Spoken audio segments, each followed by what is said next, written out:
नमस्कार, authentic dish मध्ये तुम्हा सगळ्यांचं खूप खूप मनापासून स्वागत।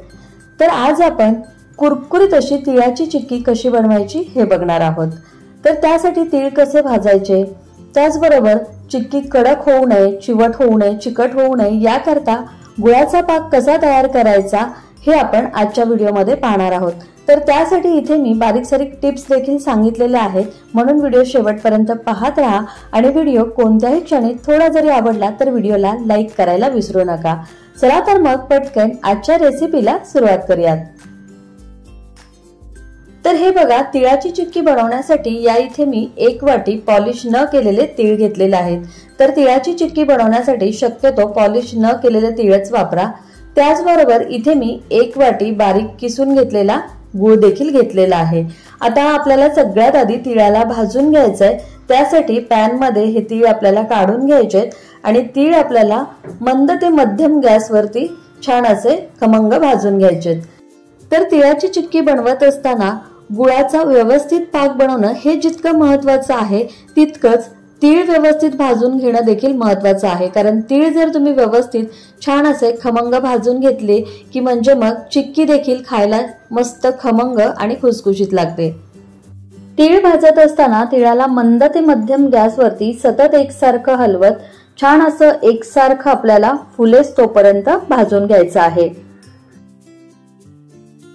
तर हे बघा, जवळपास 3 ते 4 मिनिटं तीळ मी मंद ते मध्यम गॅसवरती छान फुलेस तोपर्यंत एकसारख्या रंगावरती भाजून घेतलेले आहेत। तीळ भाजायला खूप जास्त वेळ लागत नाही, अगदी पटकन ते भाजले जातात। चला तर मग हे भाजलेले तीळ आपण बाजूला काढून घेऊ। आता यानंतर आपण गुळाचा पाक तयार करणार आहोत, पण त्याआधी ज्या प्लॅटफॉर्मवरती आपल्याला चिक्की सेट करायची आहे त्यावरती आपल्याला तूप लावून थोडंसं अशा पद्धतीने ग्रीस करून घ्यायचंय। तर इथे मी पोळपाटावरती चिक्की सेट करणार आहे, त्यामुळे पोळपाटाला ब्रशच्या मदतीने अशा पद्धतीने ग्रीस करून घेते। सोबतच इथे मी बेलण्याला देखील तूप लावून ग्रीस करून घेतलेलं आहे, जेणेकरून चिक्की पोळपाट बेलण्याला चिकटणार नाही। तर ही प्रोसेस आपल्याला अगोदरच करून ठेवायची आहे। आणि आता यानंतर आपण पाक बनवायला घेऊयात। आता यानंतर आपण चिक्कीसाठी गुळाचा पाक तयार करून घेणार आहोत। त्यासाठी गॅसवर ठेवलेल्या पॅन मध्ये मी 1 चमचाभर साजूक तूप काढून घेतलेला आहे। तूप असं यामध्ये घातलं की म्हणजे मग चिक्कीला छान चकाकी येते, चिक्की चवीला चांगली लागते आणि दुसरी गोष्ट म्हणजे चिक्कीचं जे मिश्रण आहे ते देखील पॅनला चिकटत नाही। आता तूप चांगलं वितळलं की त्यामध्ये आपल्याला काढून घ्यायचा आहे 1 वाटी बारीक चिरून किंवा किसून घेतलेला गूळ। तर इथे मी साधाच गूळ वापरलेला आहे, चिक्कीचा गूळ वापरलेला नाहीये। गूळ घेताना आपल्याला शक्यतो तो किसून घ्यायचा आहे, म्हणजे मग तो पटकन वितळला जातो। आता गुळाला आपल्याला मंद गॅसवरती सतत एकसारखं हलवत संपूर्णपणे वितळवून घ्यायचं आहे।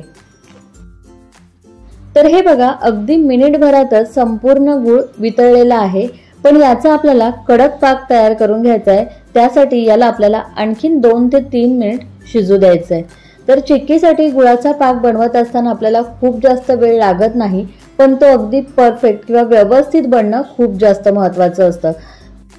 तर हे बघा, आणखीन 2 मिनिट मंद गॅसवरती पाक मी शिजून घेतला। त्यानंतर यावरती बघा फेस आलेला आहे, हलकेसे बुडबुडे देखील आलेले आहेत आणि तुम्ही इथे बघू शकता पाकाचा थोडासा रंग देखील बदललेला आहे। तर आता आपण पाक तयार झालाय की नाही हे एकदा चेक करून बघूयात। तर त्यासाठी एका डिश मध्ये आपल्याला थंड पाणी घ्यायचंय आणि त्यामध्ये आपल्याला पाकाचे 3 ते 4 थेंब काढून घ्यायचे आहेत। याची आपल्याला गोळी तयार करून बघायची। तर ही गोळी बघा आणखीन मऊसर जाणवते, कडक झालेली नाहीये। त्याचबरोबर 2 बोटांच्या मदतीने ही गोळी खेचून बघितली तर याची एक तार निघते, म्हणजेच आपला पाक जो आहे तो अजून तयार झालेला नाहीये, कारण आपल्याला कडक पाक हवाय। तर याला आपल्याला आणखीन 2 ते 3 मिनिटांसाठी मध्यम गॅसवरती शिजवून घ्यायचंय। तर आणखीन 3 ते 4 मिनिट मंद गॅसवरती गुळाचा पाक शिजवून घेतल्यानंतर यावरचा फेसही वाढलेला आहे आणि त्याचबरोबर याचा रंग देखील थोडासा डार्क झालेला आहे। आता पुन्हा एकदा आपण हा गुळाचा पाक चेक करून बघू। त्यासाठी डिश मध्ये गुळाच्या पाकाचे 3-4 थेंब काढून घेतले आणि याची बघा अशी गोळी तयार करून बघितली। त्याचबरोबर या गोळीला या डिश मध्ये जर असं आपटून बघितलं तर त्याचा टणक असा आवाज येतोय, म्हणजेच कडक पाक तयार झालाय। आणि या गोळीला आपण 2 बोटांच्या मदतीने असं खेचून बघितलं तर याची एक तार तयार न होता ती तार तुटतीये, म्हणजेच आपला जो पाक आहे तो अगदी व्यवस्थित बनून तयार झालेला आहे।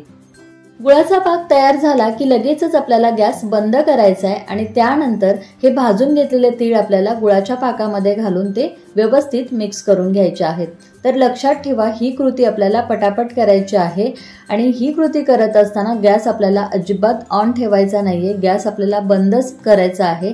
कारण जर गॅस चालू राहिला तर गुळाचा पाक जास्त कडक होऊ शकतो। तर हे बघा, तीळ गुळाच्या पाकामध्ये व्यवस्थित मिक्स करून घेतलेले आहेत आणि हे तयार झालेलं चिक्कीचं मिश्रण आपल्याला आता पोळपटावरती मध्यभागी काढून घ्यायचंय, म्हणजे मग ते आपल्याला पोळपटावरती अगदी व्यवस्थित एकसारखं पसरवता येईल। तर गरम असतानाच हे मिश्रण बघा मी पोळपटावरती काढून घेतलंय। लगेचच याला आपल्याला बेलण्याने लाटून घ्यायचं नाहीये, कारण जर का आपण गरम असतानाच हे लाटायला गेलो तर लाटण्याला हे मिश्रण चिकटू शकतं। त्यामुळे सुरुवातीला यातली थोडीशी गरम वाफ निघून जाईस तोपर्यंत चमच्याने किंवा उलटण्याने पोळपटावरती हे असं थोडंसं पसरून घ्यायचंय आणि 1 मिनिटभरानंतर यातली थोडीशी गरम वाफ निघून गेली की त्यानंतर मग आपल्याला याला लाटण्याने असं लाटून घ्यायचं आहे। चिक्की लाटून घेत असताना ती एकसारखी व्यवस्थित पोळपटावरती पसरवून घ्यायची आहे। खूप जास्त जाड चिक्की लाटायची नाही, कारण चिक्की थोडीशी पातळच असते। त्यामुळे इथे मी अर्धा सेंटीमीटर इतपत जाडीची ही चिक्की लाटून घेतलेली आहे। तर हे मिश्रण गरम असतानाच हलक्या हाताने लाटण्याने लाटून आपल्याला पोळपटावरती व्यवस्थित पसरवून घ्यायचं आहे। हे मिश्रण थंड झाल्यानंतर जर तुम्ही लाटून घ्याल तर ते कडक झाल्यामुळे व्यवस्थित लाटलं जाणार नाही। चिक्की लाटून घेतली की गरम असतानाच याला आपल्याला कट करून घ्यायचंय। थंड झाल्यानंतर तुम्ही याला कट करायला जाल तर ते व्यवस्थित कट होणार नाही, कारण चिक्की कडक झालेली असेल। तर तुम्हाला ज्या आकाराची चिक्की कट करून घ्यायची आहे त्या आकाराची किंवा त्या साईजची तुम्ही चिक्की कट करून घेऊ शकता। तर इथे बघा मी चौकोनी आकारामध्ये चिक्की कट करून घेत आहे।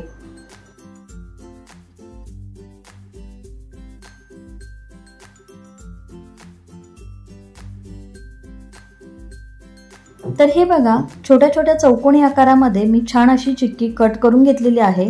आता लगेचच याला आपल्याला बाजूला काढायचं नाहीये, तर एक अर्धा ते पाऊण तास आपण याला असंच थंड होण्याकरता ठेवून देणार आहोत।